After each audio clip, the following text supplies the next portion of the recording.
Being from Sierra Leone, being called Natasha, everybody's wondering why you called Natasha. It's all the way in West Africa. But there was a Russian ministry, her name was Natasha, and she missionary, and she lived in Sierra Leone in the 80s. But I think she had lost her daughter, and my mom had 3 boys at the time. So she told Auntie Nat, when I gave birth to a daughter, I will call her Natasha.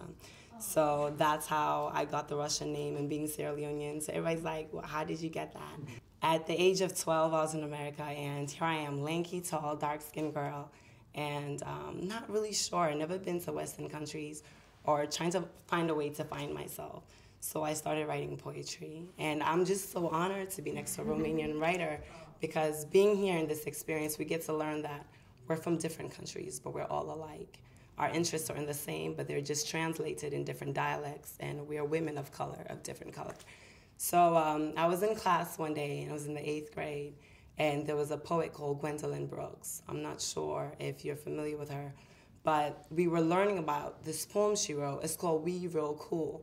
It didn't make sense. I'm learning English here in a formal way, and it's called We Real Cool. So I'm like, they're teaching us something, and this is We Real Cool.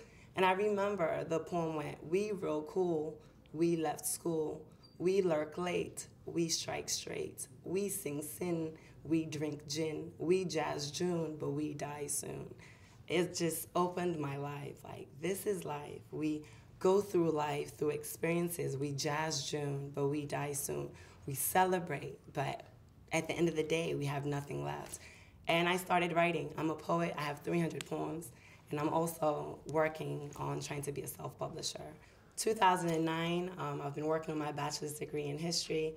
I finally completed it this year. So in May, I'll be receiving my bachelor's in history. My hope is to work for an NGO. I would love to start my master's in September to get my MPH, Master's in Public Health, just to go back to Sierra Leone to work with girls. I've been living in Sierra Leone for the past 3 years, and I love every bit about being Sierra Leone and me being a Sierra Leonean woman. I feel as if on the daily basis, we get to learn more about ourselves.